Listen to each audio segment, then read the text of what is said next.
आज जस्तो पनौती चाहिँ जिन्दगीमा कसै लागेको थिएन यार। यस्तो पनौती लाग्यो नि छ्या, आज त त्यो घरि ल हेर्नु यहाँ मिरर पनि भाँच्या छ होइन। फुड डेलिभरी गर्नुपर्छ भने माकुरी कोरियर गरेर इन्ड्राइभ गर्नु नि, कोरियर भन्ने अप्सन पनि देखा त यार इन्ड्राइभले। कस्तो दिमाग नभएको मान्छेहरू हुन्छ क्या। ल म त मान्छे उठाउनु पर्छ होला भनेर गएको, ल खाना पुऱ्याउनु पर्ने रहेछ क्या। त्यो के अरे होटेलबाट। अनि यहाँ हेर्नु ल आजको कार्यक्रम मेरो मिरर भाँच्यो होइन। यस्तो गलीमा छिरे नि बाइक, यति बाइक पनि नछिर्ने गलीमा छिराएर आज म्यापले मलाई हैट। अनि सो आज चाहिँ कति बजे थाहा छैन, 9 बजिसक्यो होला। अनि अहिले मैले भर्खर भिडियो गर्न पाएँ। अघि त्यो गल्लीमा भिडियो गर्नुपर्ने रहेछ, भिडियो गर्ने कि मागुरी बाइकलाई बाहिर निकाल्नै भयो क्या। मेरो यस्तो जिउ कामै नि त्यति बेला बाफ्रे यार। त्यो ल म त अब गली सानै होला भनेर छिराएँ होइन। झन् सानो हुँदै गयो। अब मान्छेलाई पनि सोधेँ, दाइ यहाँबाट गल्लीबाट निस्किन्छ र भने निस्किन्छ गऱ्यो। अनि त्यसपछि ल अन्त अलिकति ओह्रालो छ है भाइ गऱ्यो। ल ठिक छ, त्यहाँ गएर अलिकति ठुलै होला नि त बाटो भनेर गरेको। अब एकचोटि गली छिरेपछि त न पछाडि आउनु न अगाडि जानु भयो। ल ओह्रालो छ भनेर यस्तो हेरेको, ओह्रालो रहेछ माकुरी। ओह्रालोमा टर्निङ नपुगेर माकुरी खुट्टा नपुगेर तनाव बाइक त्यत्तिकै झ्याम्मै लड्यो। अनि के अरे पछाडि ओह्रालो छ, अब पछाडि सारौँ भने बाइक सार्न सक्दैन एक्लैले। त्यसपछि त टेन्सन है। यही त्यति बेला हो, यो त्यति बेला लड्या होला। अनि आज चाहिँ त्यही भयो। जब 80 रुपियाँको लागि यहाँ मेरो अब गएन 200-300 नोक्सान होइन। अब यो होटेलवालाहरूले पनि हेरिराख भने इनड्राइभमा होइन अप्सन छ क्या, कोरियर भन्ने अप्सन छ भने तिमीहरूले हामीलाई कोरियर देखायो भए त म लिँदैन थिएँ नि। अब कोरियरवालाहरूसँग ब्याग हुनुपर्छ मेन भने होइन। त अब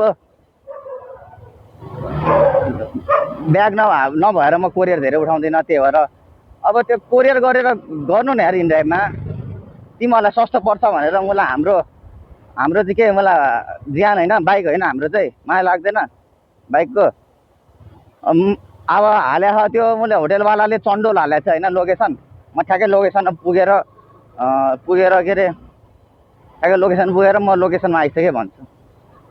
अनि कस्टमर के भन्छ भने, खै त तपाईँ कहाँ हुनुहुन्छ भने, म यहाँ गल्लीतिरै छु, तपाईँको लोकेसन गल्लीमा। काठमाडौँमा कति गल्ली छ छ अरे, त्यो मुजी त हामीलाई पनि थाहा छ नि कति गल्ली छ भनेर होइन। तेरो लोकेसनमा आएको छु, लोकेसनमा हेर्न भनेर भन्दा भने ल आउनु। अब त्यो गल्लीमै छु गऱ्यो, गल्लीको इन्डिङमा छ गरेर फेरि पछाडि फर्केर गएँ, छैन। अब त्यो खै के पुलिस स्टेसन हानेर आउनु भन्यो होइन। ल अन्त पुलिस स्टेसन हानेर जाउँ न भनेर पुलिस स्टेसन हानेको। ल एउटा जस्तो गुगल म्यापले ल यो गल्ली छिर भनेर छिरायो। गल्ली छिरे म जान्ने भएर। अब त्यो गल्ली छिरेपछि न अगाडि आउनु न पछाडि जानु भयो क्या। तनाव भइदिरहने यार।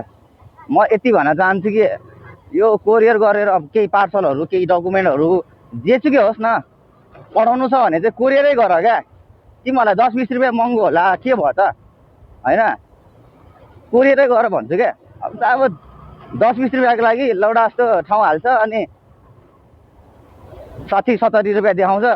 अनि के अरे हामी राइडरलाई माकुरी पुऱ्याउने बेला लोकेसनमा आइपुग्यो भनेपछि त त्यहाँ होइन नि यता पो हो त गर्छ प्यासेन्जर कस्टमर होइन।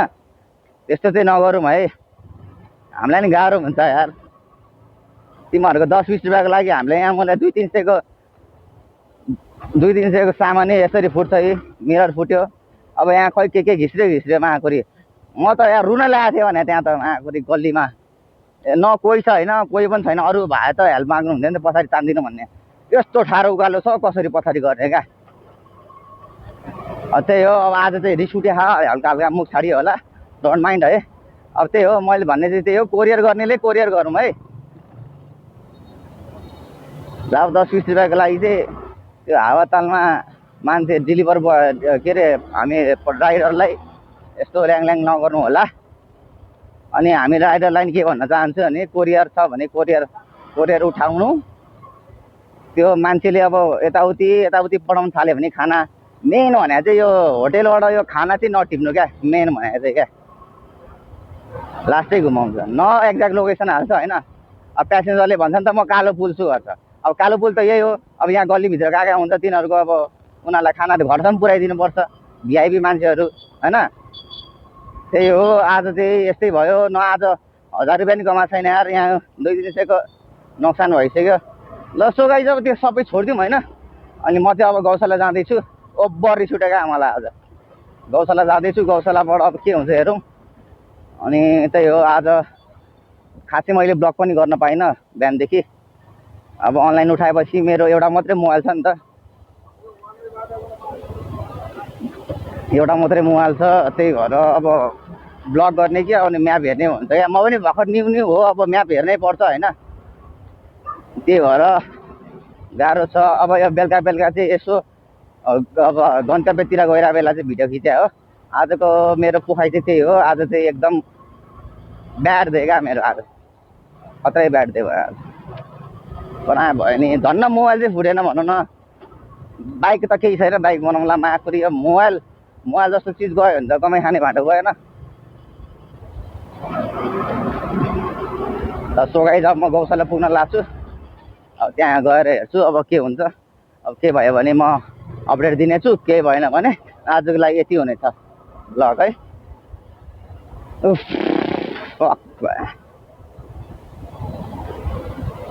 लिटरली मेरो जिउ काम है क्या हेर आज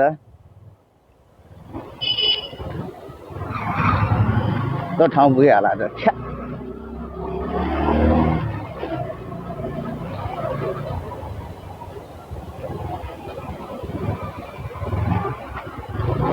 यो म्यापको भरोसा अलिकति बाटोहरू थाहा हुँदैन भने यो म्यापको भरोसामा नहिँड्नु होला पहिला सुरु राम्ररी रिड गरौँ म्याप अनि मात्रै हिँड्नु होला है राइडरहरू भर्खर नयाँ हुनेहरू मैले जस्तो दुःख नपाऊँ सब स्क्र्याच लाग्यो आज बाइकमा यार छैट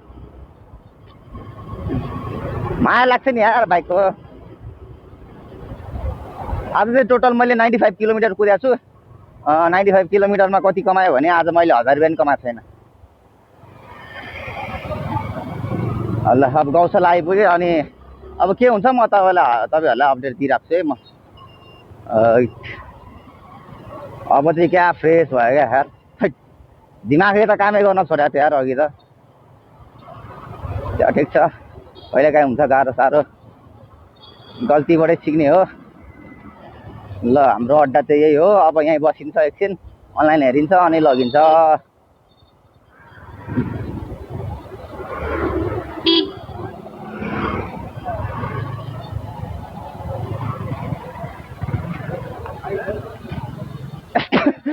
आज जस्तो मासाला दिन खराब जिन्दगी भयो त आज मेरो यहाँ न यो गयो है यहाँ न यहाँ कस्तो स्क्र्याच ल्याएको छ ल यार इत्रु बिस्तारै लग्यो हो क्या ठ्याक्कै यत्रो ठाडो ओह्रालो थियो क्या अनि टर्निङ नपुगेर उहाँको झ्यापो अड्क्यो मेरो हाइट पुग्दैन नि त झ्याममा लडेर क्या बाइक झ्याममै लड्यो क्या लडे पनि होइन त्यो भित्ताले अड्कायो क्या अब पछाडि गरेर अगाडि सारौँ भने यत्रो ठाडो ओह्रालो छ होइन अब पछाडि गर्नलाई एक्लै नसक्ने आम्मा यस्तो झ्याउ भने आधी घन्टा त त्यहीँ उभियो क्या म के गर्ने के नगर्ने भइदिएर अब तँलाई बोलाऊँ भने नि अब कसरी बन्नु होइन आइगो एकछिन त दिमागले काम गर्नै छोडेको थियो यार मेरो राख्न एकछिन ए म लगाइज अब एकछिनमा अपडेट दिन्छु तपाईँहरूलाई